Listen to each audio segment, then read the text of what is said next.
You might say that a refrigerator works by taking heat from the inside of the box and getting rid of it on the outside.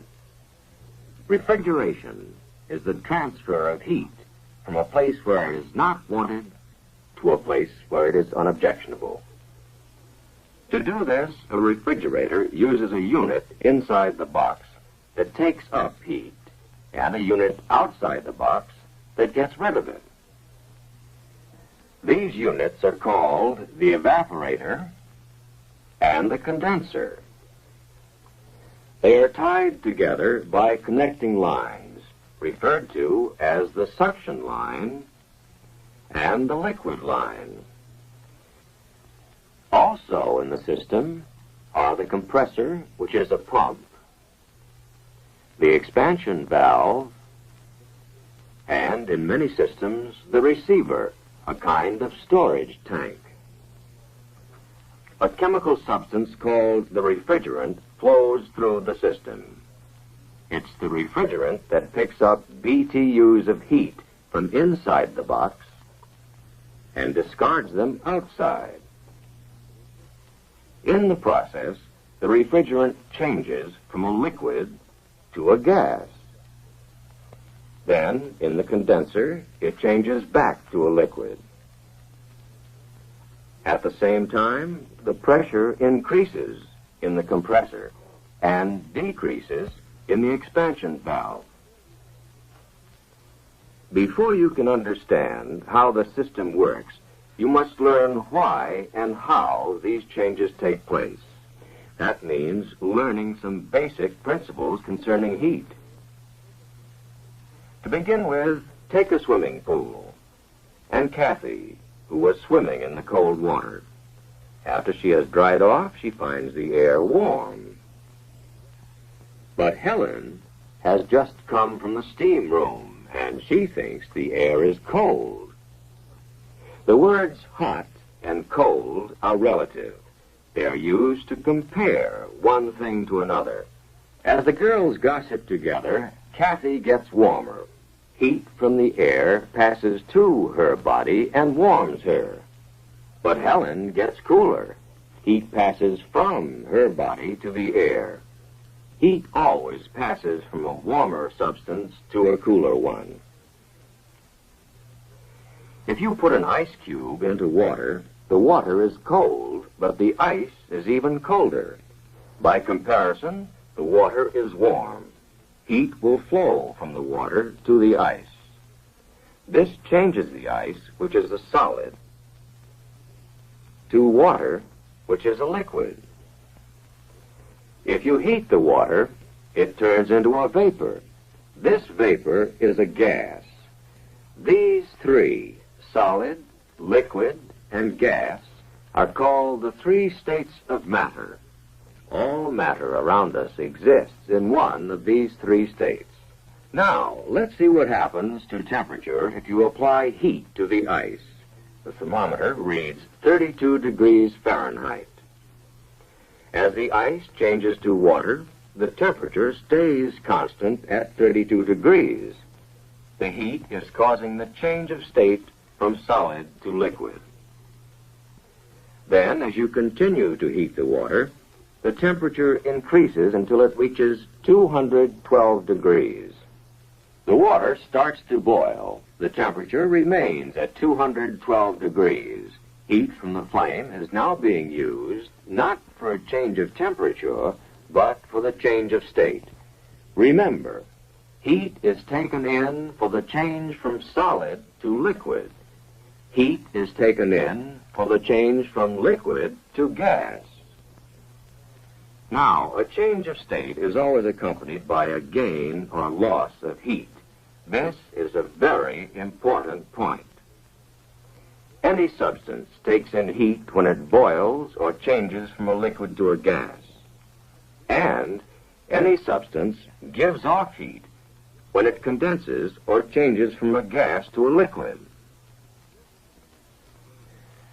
Here's a container filled with gas. We add a thermometer to measure the temperature of the gas and a pressure gauge to measure its pressure. What happens if you push in on the piston Answer: the pressure increases and the temperature increases. Now let the piston out. The pressure goes down and the temperature goes down. The rule is, when a gas is compressed, the pressure goes up and the temperature goes up. When a gas is allowed to expand, the pressure goes down and the temperature goes down. It's true for any gas. Now let's see how a refrigerator works. We'll begin at the receiver, where the excess refrigerant is stored. It is in the liquid state and under high pressure. The high pressure forces the refrigerant through the liquid line to the expansion valve. This valve causes a pressure drop. The high-pressure liquid becomes a low-pressure liquid. This is like letting air slowly out of a balloon. The air in the balloon is still under high pressure, but the air that gets through expands and its pressure drops. In the same way, refrigerant that passes through the expansion valve expands, and its pressure drops. The low-pressure refrigerant flows into the evaporator. Now, if any of the food in the box is warmer than the refrigerant, heat will flow from the food to the evaporator. So, in the evaporator, the refrigerant takes in heat and begins to boil. Remember, any substance takes in heat when it changes from a liquid to a gas. The gas is sucked through the connecting line into the compressor. As the piston moves down, the suction valve opens.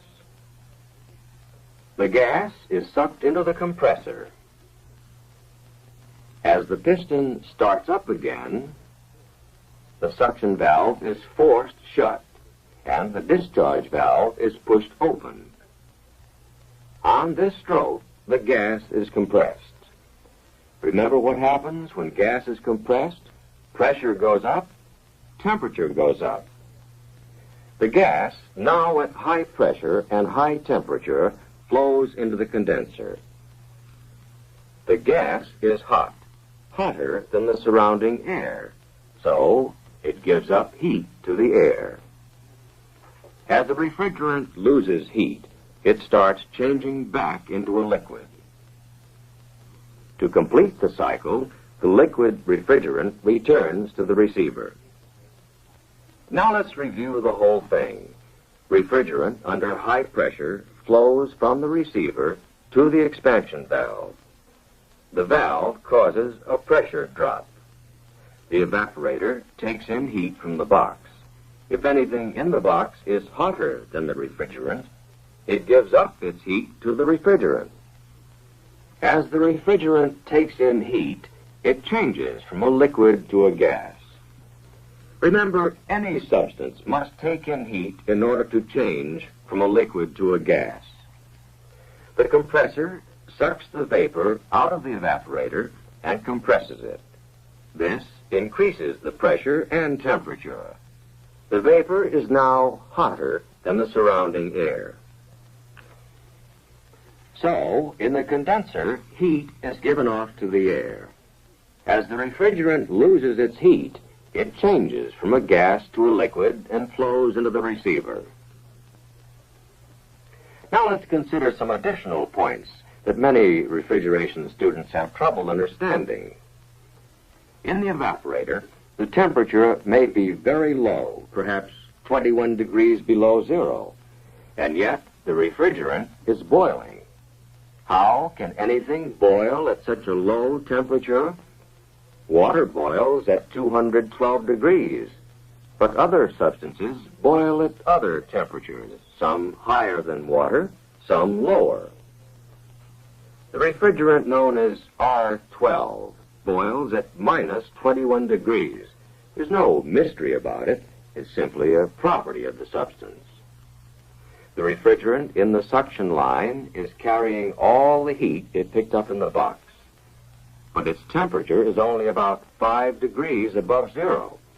If you touch the line, it feels cold, How can something that's cold be carrying a lot of heat? Remember, hot and cold are relative terms. You know, when water boils, it's very hot, but refrigerant boils at a much lower temperature. So the refrigerant can take on heat, change to a gas, and still seem cold. Again, the reason is because the two substances have different boiling points. You have seen the basic principles of refrigeration. Study the system until you understand it thoroughly. Memorizing isn't enough. You must understand what happens and why, because all the rest of your work will be based on these same principles.